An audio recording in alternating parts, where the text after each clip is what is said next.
Alright, we're going to try to cut this promo all in one take like normal.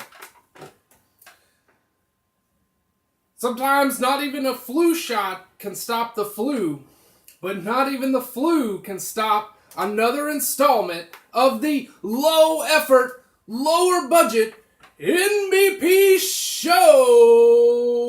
And as always, I'm your host, Daltmick, delving right in to week 5 of interconference, interdivision play. Yes, that's the second week of that here in week 5. And we'll just jump right into Tar and Feather and Beheaded Kings.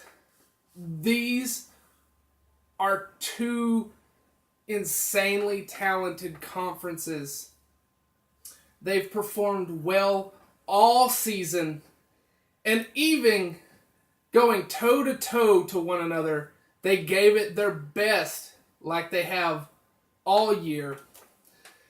And number 1 versus number 1 was Shushnik and Afro Chef with the Night of the Living Dread taking on the Super Street Fighter Elves.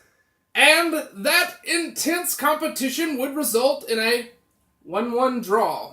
That's right. 1-1, go 1-1.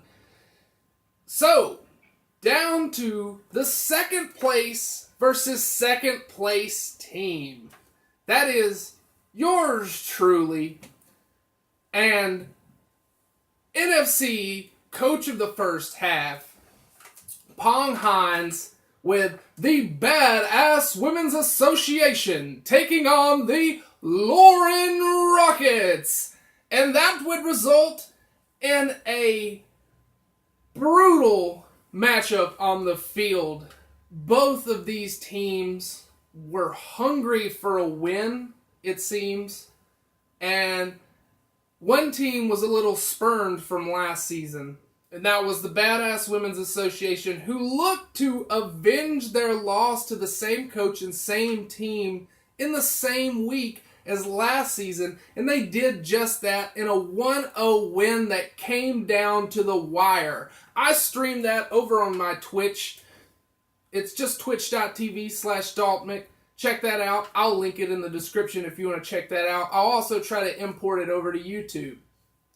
Moving on down the line to one of the most surprising third place teams in all of the league, and that's Joe's Imaginations, who have managed to dig their way up out of the chances at relegation and have made their way into third place as they take on Legend T and his Scarface Scavengers V2 in a 2-2 draw. That's right, Joe's Imaginations sneak out yet another win against a great team very close to the end of the game. This one, I believe, was on the very last turn when he scored a one-turn touchdown to make it 2-2 and continue to grab points here in NBP and looking to continue climbing in Tar and Feather Division.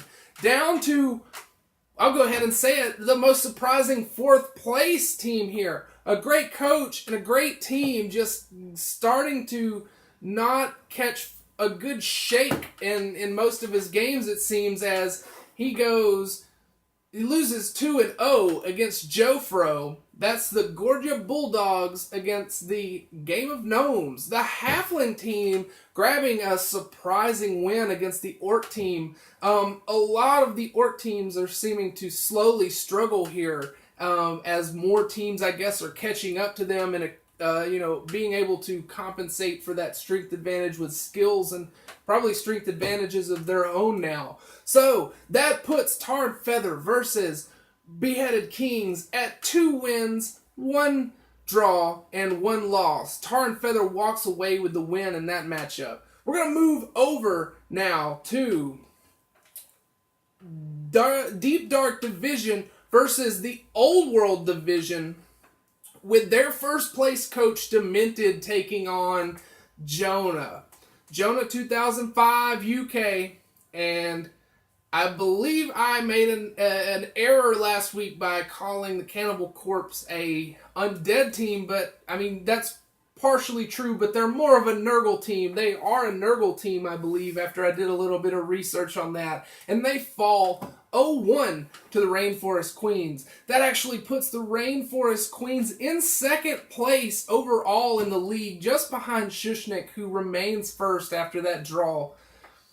On down the line to 2v2, we have Blue 6 Max taking on Wheelie 365. I've spoke about Blue a lot in the past weeks, and I seem to have been speaking about Wheelie every episode. So this has got to be a great matchup, and that it was, as the villains of DC take on Boom Boom Shake the Room.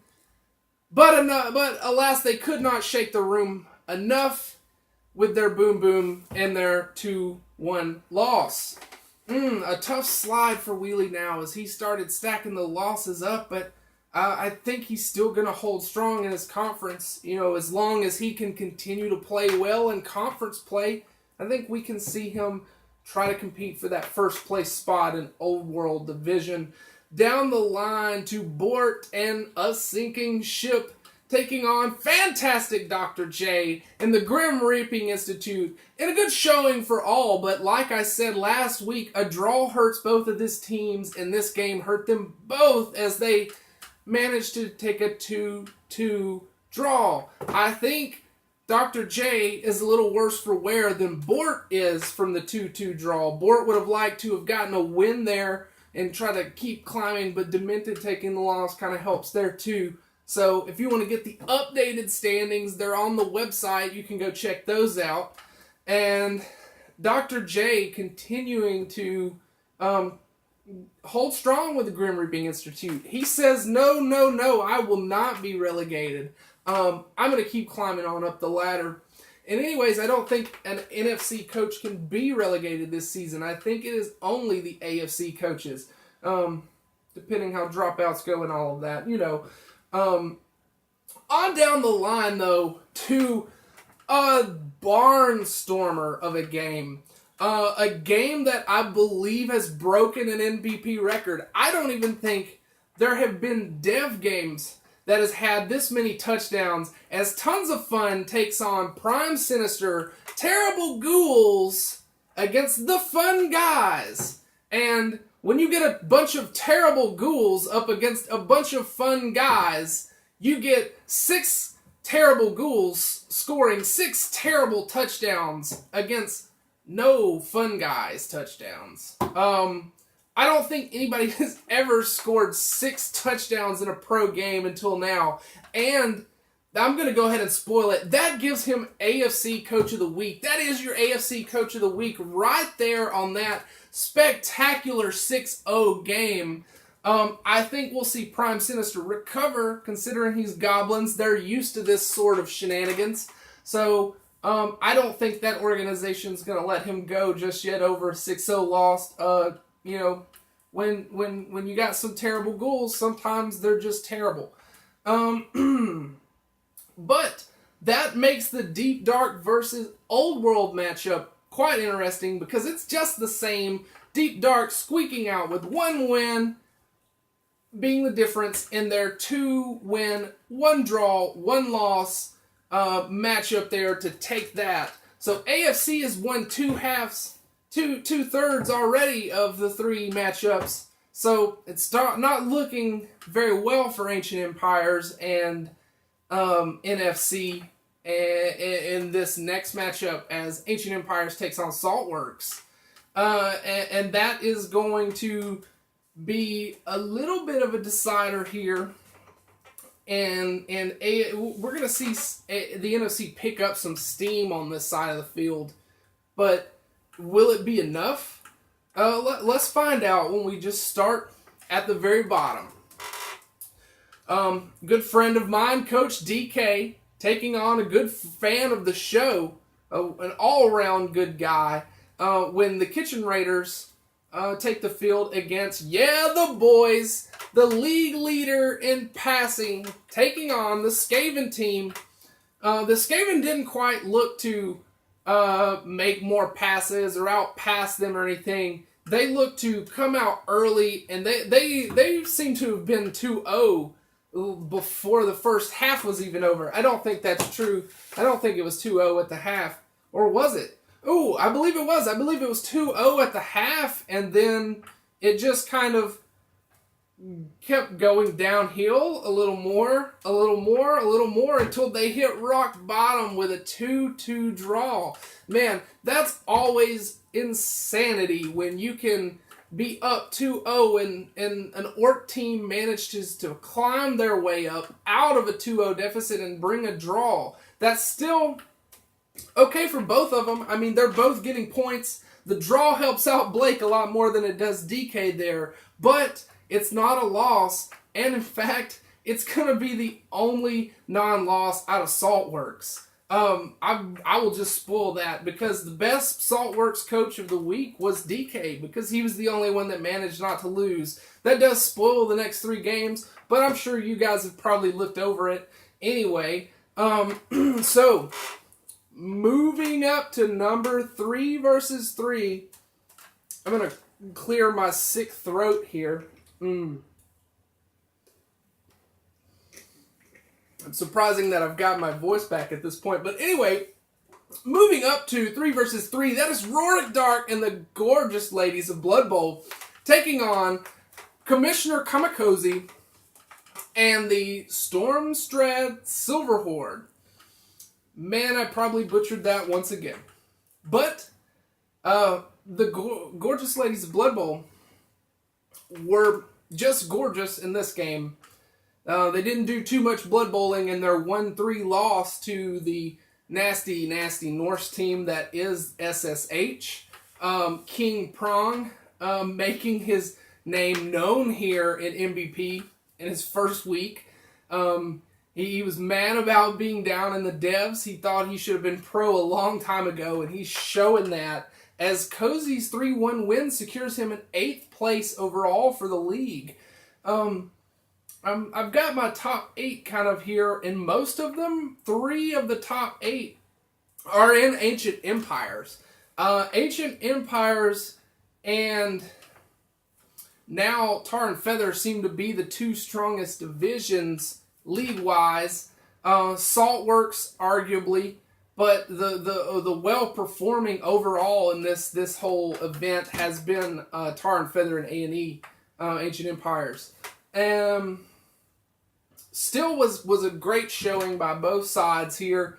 Moving up to the number 2 game, the dice just seem to not go in the way of Johnny's favor very often in this last game. That was Johnny Mao taking on Rocky Is Back, last year's finalist, against the competitor for that Saltworks title. Johnny Rottens, though, fall 0-3 in a rotten game against the Warpfire Stones. And Rocky secures 7th place in the league overall. And a lot of these are just small SPP differences. It's not even records for a lot of these lower 8 positions. But moving up to a spectacular event, one of another games that you should watch from this week. The intra-conference, interdivisional play has just been enthralling Blood Bowl all around. It's always great when these 2 halves meet up, and that's just what happened when Midway Monster took on Burzo, and the Zorn Ooze Cool Zealots versus Dinosaurus Rex in a Bash versus Bash catastrophe. The Zealots lose 1-2. It was looking like a draw for a very long time, it seemed. And then Burzo just pulls it out, secures 6th place in the league, and not only that, he's NFC Coach of the Week. That's right, folks.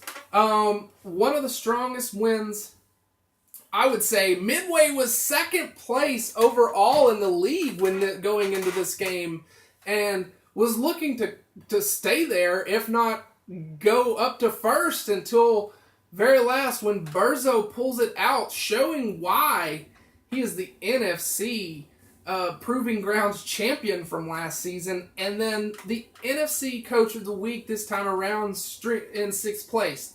Kind of going up the line for the places I didn't cover, we don't have a 5th place actually because we have 2 4th places, and that is Afro and Super Street Fighter Elves and myself with Badass Women's Association. We both have the same amount of SPP wins, draws, losses, and I don't go through the extra step that we have for tiebreakers, so there's just the 4 of us, or the 2 of us in 4th place, I should say. And then 2nd place I mentioned was Jonah, and then 1st place, of course, was Shushnik. So that's the top 8 total in the league. Moving on to, I guess, the aggregate scores. We had AFC winning last week. Total AFC record, though, this time around was 4-3-5 for week 5. And NFC was 5-3-4. So, we split it down the middle. AFC wins week 4. NFC wins week 5. But let's check out that aggregate score. It doesn't quite sound like NFC closed the gap enough, because NFC's record is 8 wins, 6 draws, 10 losses. So that means that AFC's record is 8 losses, 6 draws, and 10 wins. By only a difference of 2 games, folks. 2 games on aggregate score. AFC managed to just squeak it out and win this season's intra-conference, interdivisional rounds.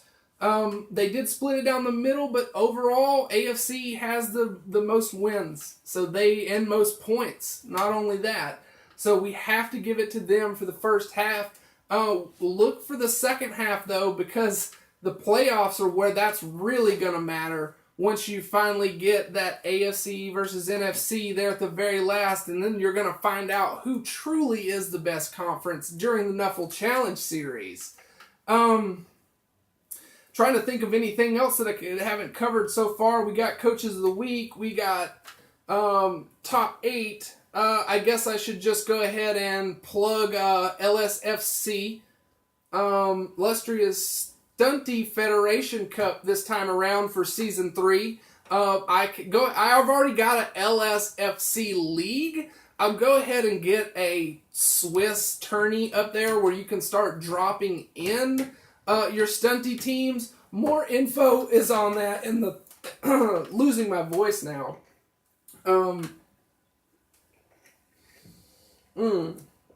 Being sick is no fun. More info on that in the comments. I'll just have the link there. Also, what do you guys think of the new background? I've got a new lighting setup here. It's just a desk lamp, nothing fancy, but it seems to have helped. And then I've also got this new tapestry here that I picked up off eBay.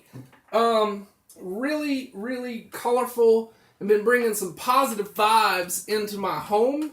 And I'm hoping it does the same to the show. And I hope you guys enjoyed it. But also, let me know what you guys think of the new set. Do you guys miss the things on the table? Do you like it when I was building table sets like that? Or do you prefer it just this way without really worrying about a set? Since, I mean, the sets doesn't really move, so I don't really know about continue to do that when really it seems like most of you guys just listen to this in podcast format.